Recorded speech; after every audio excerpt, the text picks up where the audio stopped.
Many people create definitions of themselves and of others, which, although can help their lives to flourish, can also bring with it eventual devastation and unhappiness. I will identify some of these definitions, and together we will shatter them once and for all so you can break free from them. I will also give you step by step guidance to go beyond them so you can live happier and freer. Human nature is such that you believe who you are is based upon what you do, what you have, what others think about you, and what you think about yourself. And when the definitions of who you are is based upon these, then your self worth tends to also be attached to these. So, when you no longer do what you were doing, have what you had, and people's opinions of you change, then who are you? Who am I? If you believe who you are is what you do, and you could no longer do what you were doing, then what happens is that your identity becomes shattered very easily. You are that sense of self and worth. And you can end up feeling very lost and very empty. And often we see this very evident among mothers.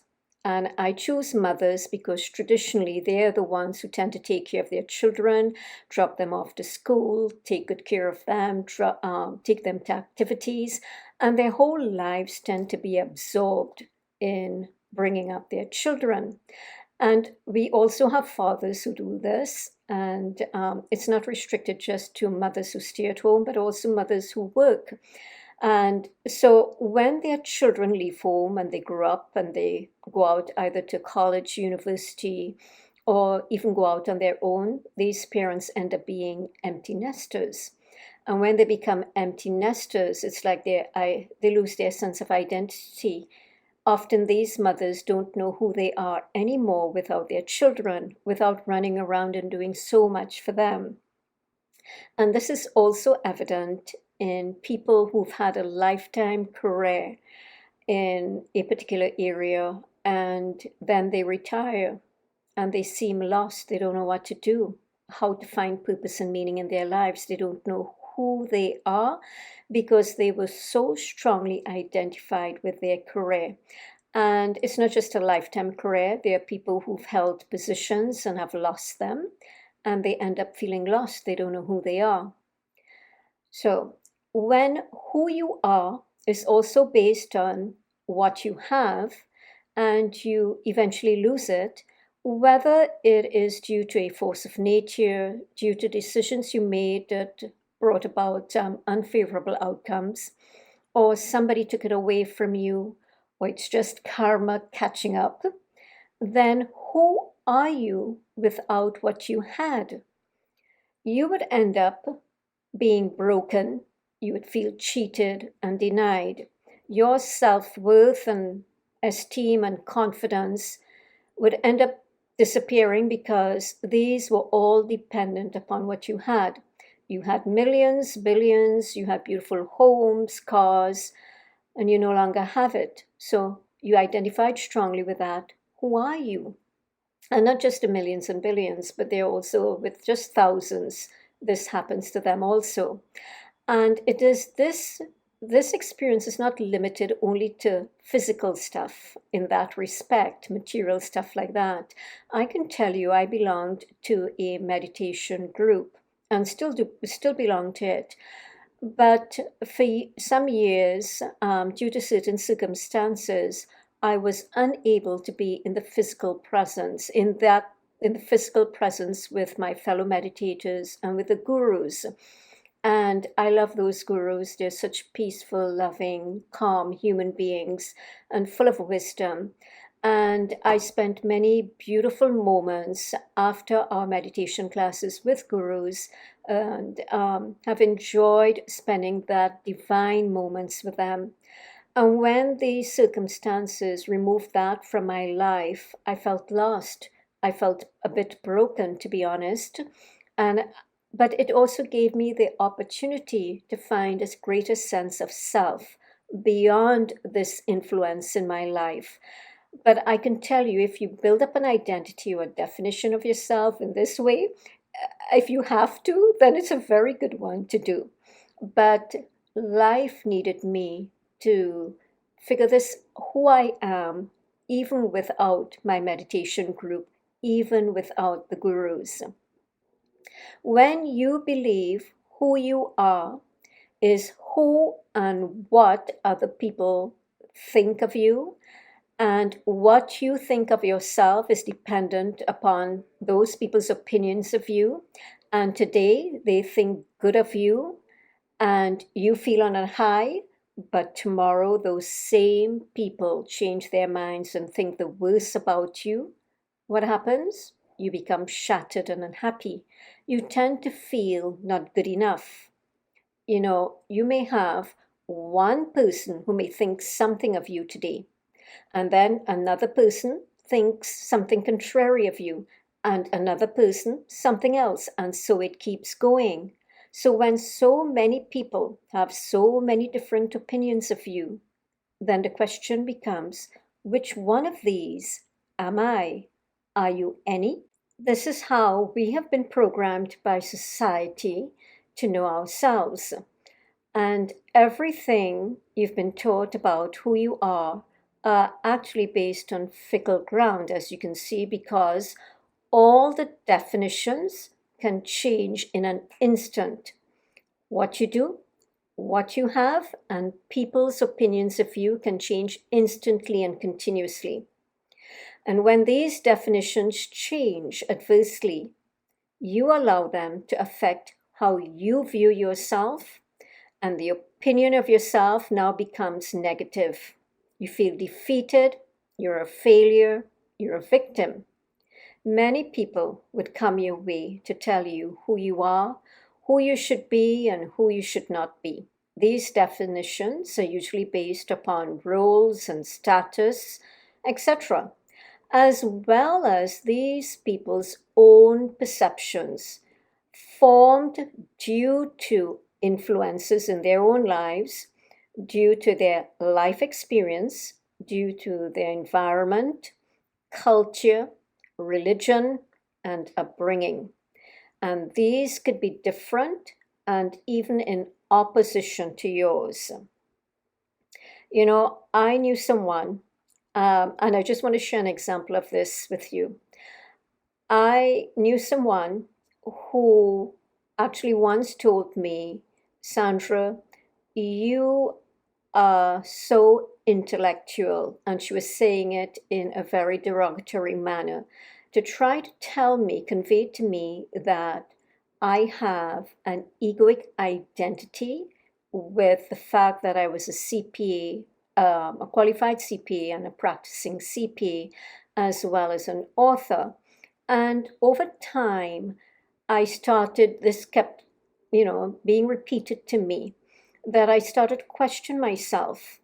Now, what at that time, eventually I started to believe in it, and which was so wrong, because really and truly, when I look back at that time, I had, people who did business with me would actually take me out for lunch and tell me things like, Sandra, well, you happen to sit on a board of directors, you're head of your finance department, finance and accounting department, but you're such a down to earth person. But there was this person who was living in a foreign land telling me these things based on her own inferiority complex. And I bought into it, and it eventually shattered me, forgetting what other people were thinking about me, and the fact that for me, I was just doing naturally what I was qualified to do. I didn't see it as a big thing. It was just a natural process for me.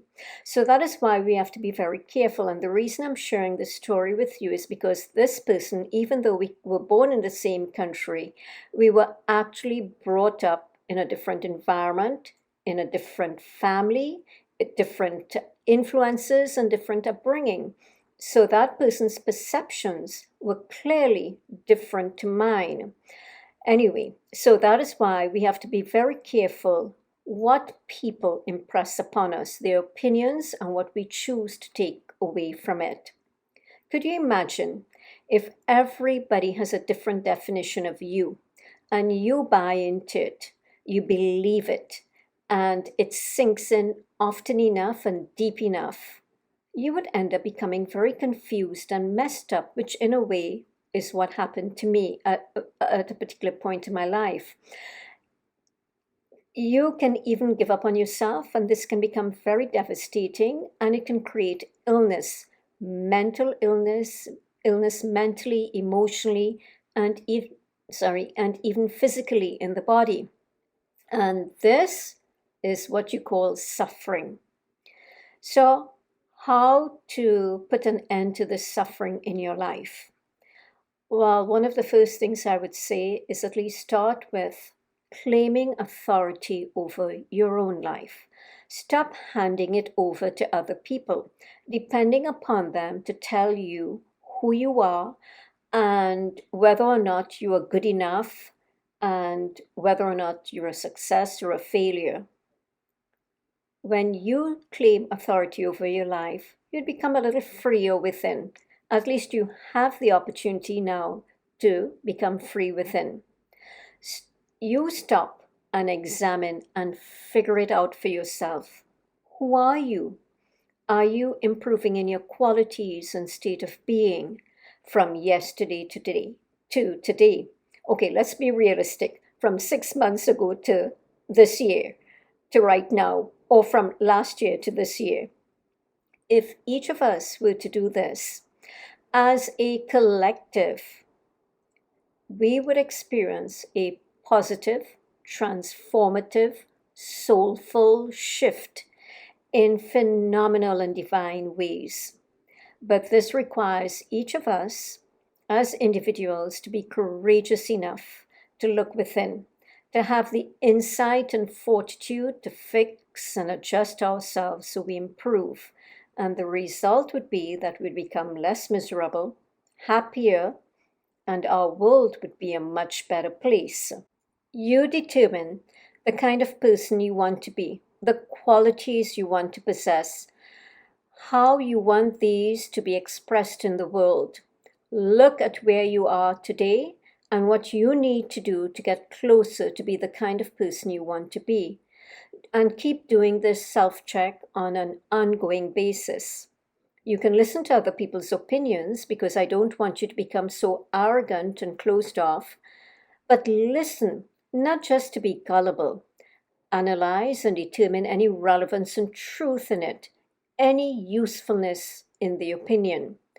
And discard what is not useful, what is negative, or any defeating ideas, anything that will prevent the expansion and evolution of your consciousness.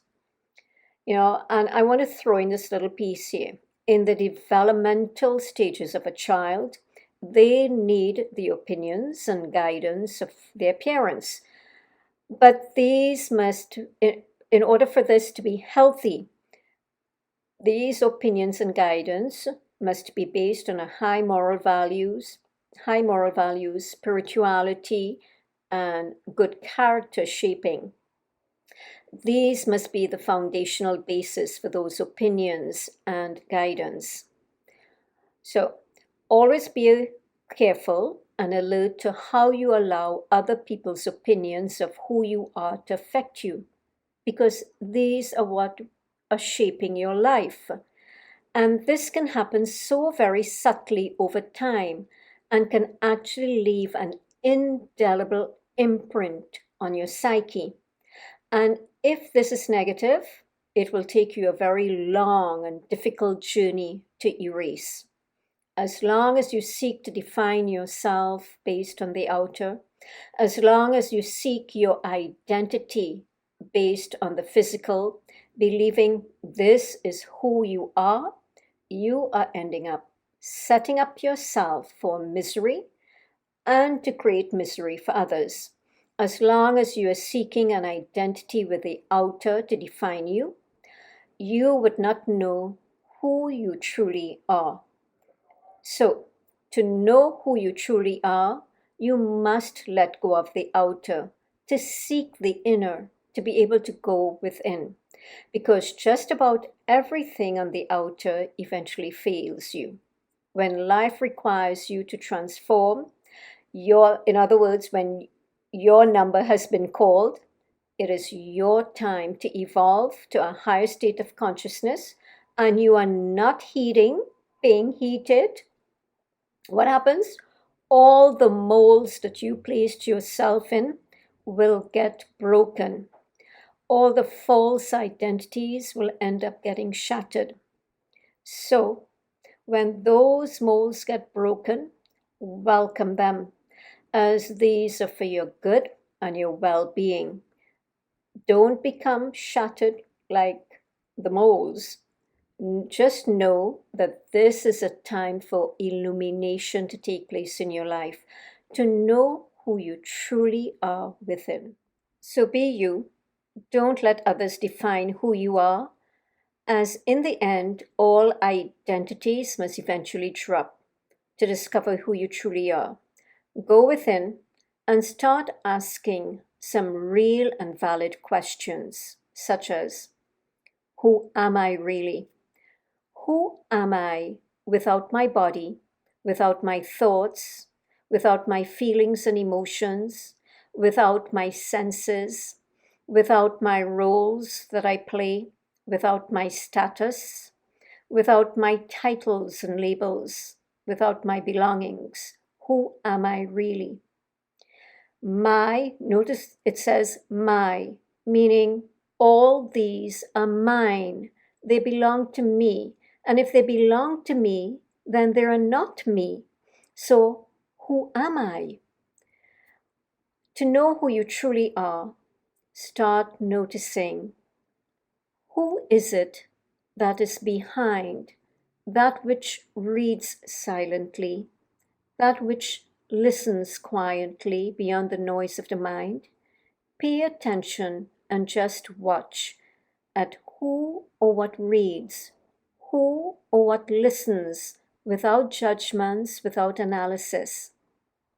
Be aware of that peaceful presence that is so divine.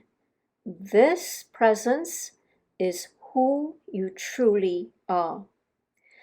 Meditation techniques and practices are actual portals and gateways to this realization and knowing experientially.